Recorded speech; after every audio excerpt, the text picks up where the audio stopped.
Bonjour à tous, je m'appelle Marie-Amélie Le Fur, j'ai 32 ans, je suis para-athlète. Je suis née à Vendôme et je vis actuellement toujours en Loir-et-Cher.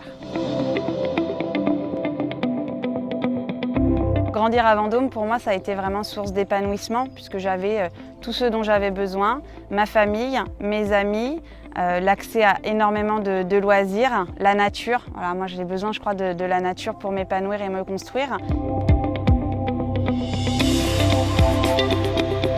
C'est la force de la proximité de l'entourage et de l'accessibilité des gens. Moi, je suis intimement convaincue que si j'ai pu devenir ce que je suis actuellement, c'est parce que j'ai été énormément soutenue.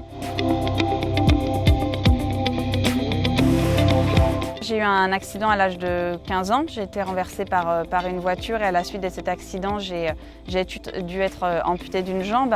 À cause de cet accident, je n'ai pas pu réaliser mon rêve qui était de devenir sapeur-pompier professionnel. Le monde des pompiers et notamment la caserne de Vendôme a su vraiment se mobiliser après l'accident pour m'aider à me reconstruire. Et donc c'est au travers du sport que je me suis reconstruite, que j'ai réussi à reprendre confiance en moi et que finalement derrière voilà, j'ai continué et tracé une route qui n'était pas du tout celle prévue à la base.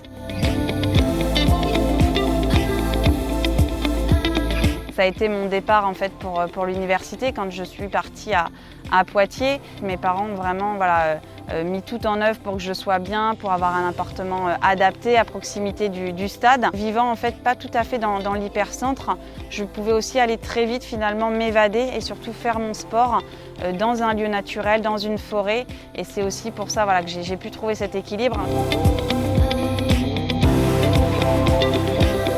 Mon plus grand défi, si on peut l'appeler comme ça, vis-à-vis de mon territoire, c'est de le quitter. Mais finalement, c'était aussi quelque chose dont j'avais besoin. Ça m'a aussi permis je pense, de verbaliser et de comprendre à quel point mon territoire il était important pour moi et à quel point il m'avait aidé à me construire intimement.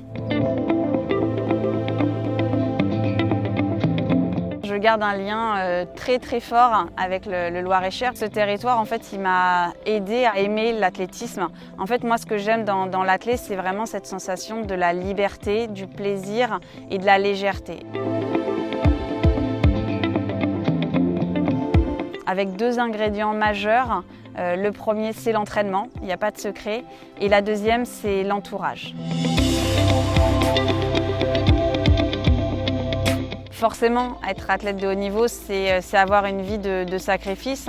Mais finalement, ces contraintes et ces sacrifices, c'est aussi la porte ouverte sur des émotions et le fait de pouvoir vivre un parcours de vie qui est exceptionnel. J'ai eu l'occasion de les faire 3 fois.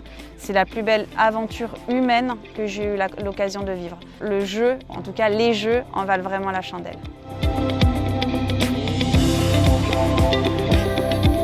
De croire en leurs rêves, d'avoir de l'ambition dans la vie et surtout de ne pas avoir peur de faire des choix. Le château de Ville-Savin, puisque si je ne me trompe pas, j'espère pas en tout cas, je crois que c'est un château où régulièrement il y a le salon du chocolat. Épreuve de saut. Mon premier titre a été sur le sprint, mais je déteste le sprint. Je suis demi-fondeuse à la base. Donc le handicap m'a amené à faire des choses absolument inédites. Tarte tatin, parce que voilà, c'est un dessert que j'aime bien. Et puis comme il y a des fruits, j'ai un peu plus le droit d'en manger.